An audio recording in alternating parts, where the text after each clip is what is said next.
Muy buenas noches, bienvenidos y bienvenidas a CNN Tiempo, mitad de semana, jornada con novedades meteorológicas a propósito del regreso de las precipitaciones al centro de nuestro país. ¿Cómo será este jueves? ¿Cuál será la temperatura mínima el día de mañana en varias ciudades que componen, por ejemplo, el centro y el centro-sur? A propósito de la inminente llegada de las heladas matinales, se los voy a contar en los próximos minutos en CNN Chile. Comenzamos el programa. Para partir, una conversación que tiene como protagonista al océano. Estoy hablando de un estudio que proyecta cambios en el papel del océano frente a Chile como emisor y sumidero de dióxido de carbono. Se trata de una investigación que analiza cómo el cambio climático podría modificar el intercambio de CO2 entre el océano y la atmósfera a lo largo de la costa chilena hacia fines de siglo. Bueno, recordemos que el CO2 es uno de los principales responsables del cambio climático. ¿En qué se traduce esto? ¿Cuál es el objetivo de este estudio? Lo vamos a conversar a esta hora en CNN Tiempo. Y lo vamos a hacer, ya la vemos en la pantalla, ahí está, con la doctora Ángela Bahamondes Domínguez, postdoctorante del Centro Científico CEASA. ¿En qué significa esta sigla? Centro de Estudios Avanzados en Zonas Áridas, y también Ángela es investigadora adscrita al Instituto Milenio Biodiversidad de Ecosistemas Antárticos y Subantárticos. Toda la presentación. ¿Le parece bien, doctora Bahamondes? ¿Cómo le va? Buenas noches. Buenas noches, sí, muchas gracias por la invitación para hablar de este estudio. Muchas gracias. Y partamos precisamente con ello. ¿Cuál es el principal objetivo de este estudio que tiene como protagonista, lo decíamos al comienzo, a las costas chilenas? Claro, bueno, para entender lo que estudiamos hay que entender qué es este flujo de CO2, Ujú. ¿ya? Estamos hablando de intercambio del gas entre la atmósfera y el océano. Y tenemos dos realidades, por decirlo, en las costas de Chile. En el centro y norte de Chile, este CO2 sale desde el océano hacia la atmósfera. Entonces estamos hablando de un emisor. Esto ocurre porque sabemos que hay muchos periodos de surgencia, ya hay vientos que hacen que estas aguas surjan, y cuando estas aguas van desde el fondo no solo son más frías, sino que también traen mucho CO2. Entonces ese CO2 se va acumulando y por diferencia entre la superficie del océano y la atmósfera sale. Pero nosotros sabemos que el océano actúa como un gran mitigador del cambio Sí, climático, porque actúa como un sumidero, y esto ocurre en las costas de la Patagonia chilena, ¿ya? Porque tenemos aguas más frías. En ese sentido, esto hace que el CO2 sea más soluble. Y también tenemos una estratificación más marcada por cambios en la salinidad, ¿cierto? Llueve más, tenemos más deshielos y input de ríos. Y eso hace que el CO2 perfecto, entre, ¿ya? Entonces estamos hablando de un sumidero. perfecto. El objetivo del estudio fue ver cómo este flujo cambiaría en las costas chilenas en el futuro. Ya, y en ese sentido, doctora Bahamondes, y en términos simples le pido esta respuesta. ¿Qué significa que cambie el intercambio de CO2 entre el mar y la atmósfera? En concreto, ¿qué podría significar esa modificación que está proyectada a 2100? Lo decíamos al comienzo también. Claro, ¿por qué está proyectado al 2100? Porque usamos modelos que hacen proyecciones bajo distintos escenarios. Entonces, tenemos un escenario donde, por decir, la humanidad toma un camino donde hay una mitigación moderada, y un escenario donde no hay mitigación y hablamos de altos niveles de CO2 antropogénicos en la atmósfera.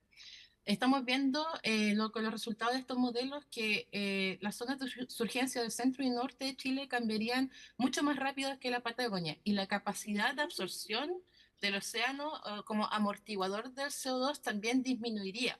Esto quiere decir que no solo va a cambiar la dinámica, sino que va a cambiar la química del océano. Lo que pasa cuando el CO2 entra al océano es que se hidrata, ¿ya? Lo que ocurre con la parte química es que se van liberando iones de hidrógeno, y esto va a alterar al pH. Por lo tanto, si tenemos mayor CO2, vamos a tener un pH más bajo, por lo tanto, un cambio en la acidificación del océano. Entiendo, entiendo. Y eso podría afectar obviamente a el montón de ecosistemas marinos. ¿En alguna zona en particular con mayor afectación cuando analizamos de norte a sur nuestras costas chilenas?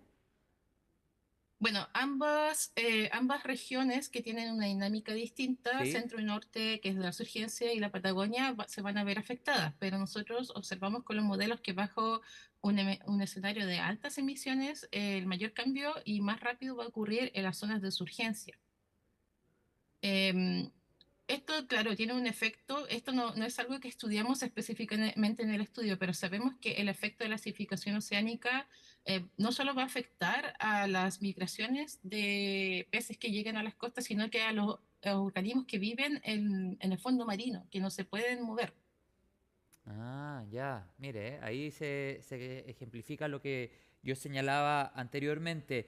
¿Cómo podríamos hacer algo frente a esta advertencia, a estos resultados, a lo que está arrojando este estudio? ¿Cuál es el llamado que ustedes hacen desde quienes encabezan esta investigación, por ejemplo, a las autoridades o a la ciudadanía toda, para poder hacer frente en lo posible a esto que ustedes están proyectando para fines de siglo?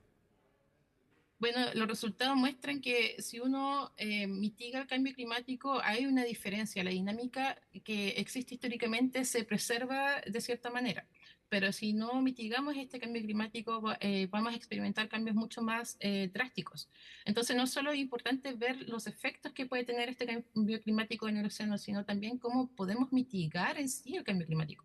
Y por otro lado, esta temática es súper compleja porque las variables que hay que estudiar son difíciles de observar y no hay tantas observaciones en el Pacífico, en el hemisferio sur, como las hay en el hemisferio norte. Y todos estos modelos que estudiamos se van construyendo en base a estas observaciones. Por tanto, si no tenemos tantas observaciones, vamos a tener mayor incertidumbre en las proyecciones.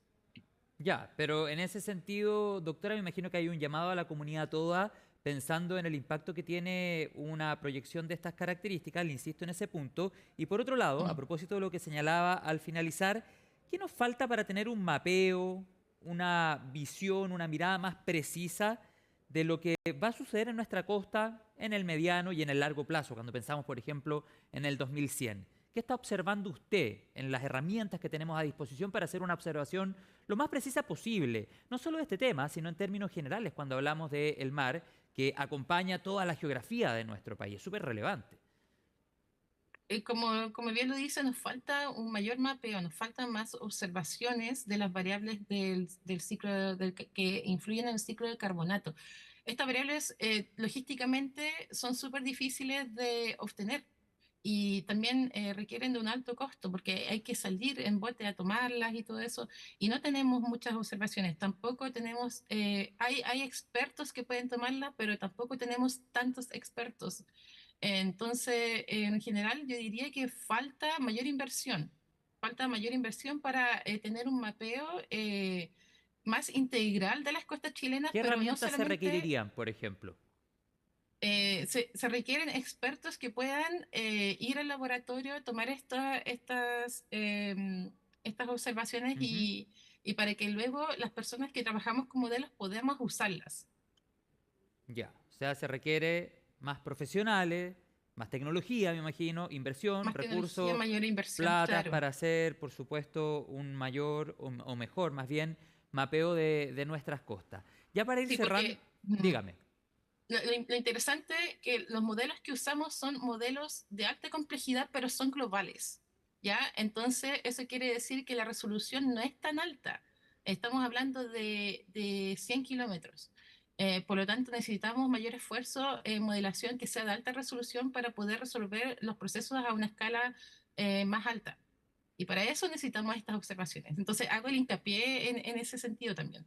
Perfecto. Doctora Bahamonde, para que no quede ningún lugar a duda, quisiera que utilizáramos términos ciudadanos, simples, para que todos lo entendamos, de por qué la proyección es distinta en el norte de nuestro país, en el centro y en el sur cuando hablamos, por ejemplo, de la Patagonia y este rol de sumidero.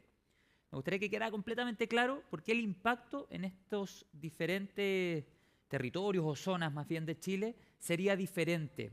¿En qué radica aquella proyección distinta cuando hablamos del norte versus la Patagonia, por ejemplo? Bueno, es que históricamente son regiones distintas, ¿ya? Claro que sí. Eh, claro, entonces la forma en que responden a un mismo escenario futuro es distinto. En el centro y norte del país vemos una respuesta muy parecida porque son zonas de surgencia. Nosotros como investigadores pensábamos que sabemos por proyecciones que la surgencia se va a incrementar en el futuro porque estos vientos que ayudan a la surgencia también van a incrementar, pero a la vez la temperatura también incrementará, lo que hace que la mezcla vertical no sea tan alta como lo es hoy en día. Por lo tanto, no va a haber tanto CO2 viniendo desde abajo como históricamente ha sido. Y lo que estamos viendo es que la cantidad de CO2 antropogénico atmosférico, el CO2 que está en la atmósfera, va a ser tan alto hacia el 2100 que ese CO2 tiene que entrar a algún lugar y va a entrar al océano incluso en zonas de surgencia. Por eso vemos que el cambio va a ser mucho más rápido o va a haber un Entiendo. cambio mucho más drástico que en la Patagonia. La Patagonia ya es un sumidero, pero ese sumidero también va a continuar absorbiendo CO2 Ya, en el futuro. perfecto. Ahí queda completamente clara la proyección, la información. Qué bueno es contar con estos antecedentes, doctora Bahamonde, sobre todo cuando ustedes están haciendo una proyección a fines de siglo. O sea, independiente de que el escenario es complejo, lo hemos hablado con otros entrevistados, hay tiempo para tomar acciones aún. Cuando hablamos, por ejemplo, de una proyección focalizada en el mar, en el intercambio de CO2 entre el océano propiamente tal y la atmósfera. Yo le quiero agradecer esta conexión con CNN Tiempo. Hemos hablado con la doctora Ángela Bahamondes Domínguez. Ella es de CEASA, que es el Centro de Estudios Avanzados en Zonas Áridas. Que tenga una buena noche, que siga bien su semana. Muchas gracias. Muchas gracias. Que esté muy bien. Gracias. Hasta Bueno, luego. ya a esta hora, chao. Ya a esta hora nos vamos a una pausa en CNN Tiempo. Ya estamos de vuelta con la revisión del pronóstico. Abrigarse la mañana de mañana porque lo venimos anunciando hace días. Van a bajar las temperaturas. Ya estamos de vuelta con la proyección. Espéranos.